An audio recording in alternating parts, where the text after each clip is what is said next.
Okay, so here we are inside of a giant Opentrons. So there's the garbage, and this is kind of the front down here.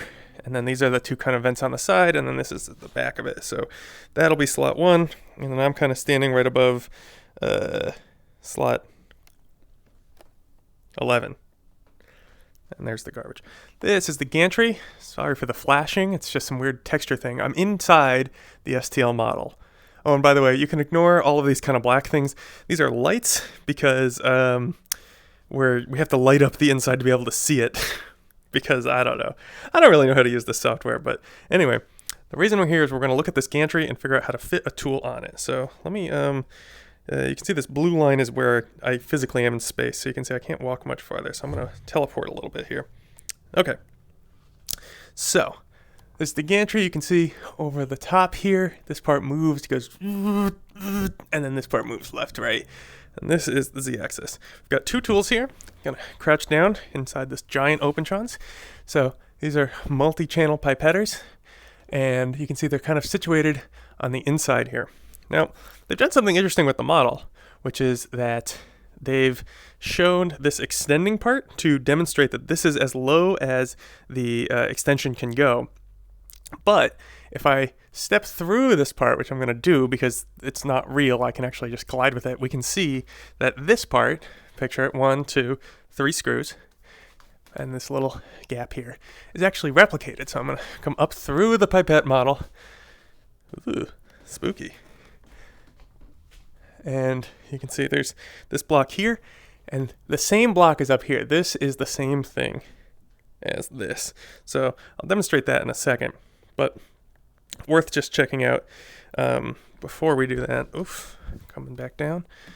That this is the thing that needs to get connected to. So it's 3 screws, and then so we just need to be able to mount those, and then you need to keep the C-shaped part clear.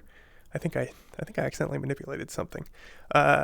The C-shaped part clear, and because I think that's where the plug goes. So this thing can go up and down and can extend up into this whole gantry here. So let's see it. The way they've got this model done is this part is as if nothing is connected to it. This pipette is actually connected to the duplicate of it up there. So I'm going to step back and open up object controller, and I think I want to do this, translate. Okay, yeah, and that's just gonna, oh no, too far. Beep. Yeah, that's about the right height.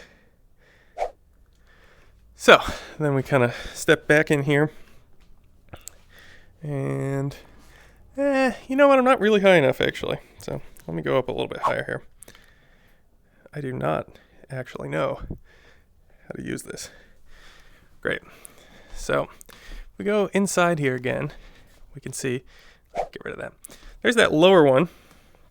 So I'm just up a bit higher. You can see there's the bottom of the pipettes. This is this lower one. This can extend all the way down, or this is it in its fully retracted position. So if I stand up inside the model here, you can see that the pipette comes here and extends all the way down, and it connects to it like so. So they don't appear to have modeled the additional mechanisms that actually allow this part to move. See, yeah, you can see it there. The shading is right. So this part, I think, is connected up here to, you know, a bunch of additional stuff, but they don't appear to have modeled it. So for our purposes, what we can do though, we can just focus on the way that these, step right back out of it for a second. So this is the pipette, this is the mounting bracket. The way these two connect is what's interesting to us. So we step in here. Ugh, it's a little weird.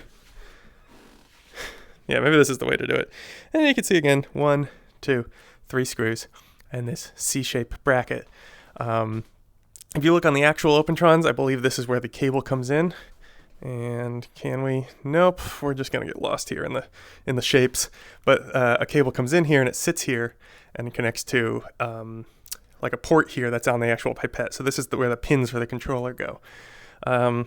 So this is the thing we just need to be able to mount to. So what I would do, I'm thinking if I wanted to figure out how to make that mounting bracket, I might just steal from here up to here from this model, cut off this bottom part, and theoretically, that should be able to connect to these 3 points. And so we can just sort of test that.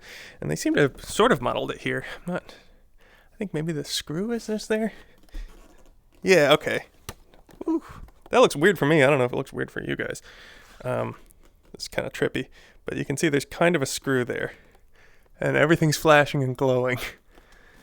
It's not weird. Everything's fine. Anywho, this concludes our tour. And then, so if I switch over to the other side, you can see 2 pipettes, one side, the other. They're the same thing. They're just mirrored. So in both cases, this front one is up front, and then there's 2 here. So I guess you do need to have a left one and a right one function differently, if I'm reading this right. I'm not sure. We should double check that. Do some spatial reasoning. Oh, this is strange. This C shape faces forward on this one, and it faces back here. I don't know if that's a mistake or if that's actually how it works. Yeah, because maybe you can flip it. Well, I guess we'll have to find out on the real one. But either way, it seems like a really good starting point is to just take this part of the model. This part.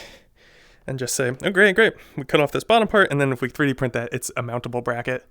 And then, you got to fit stuff inside of it and everything. But all right, let's step back out here into the Opentrons. And yeah, this concludes our tour of the Opentrons detailed model.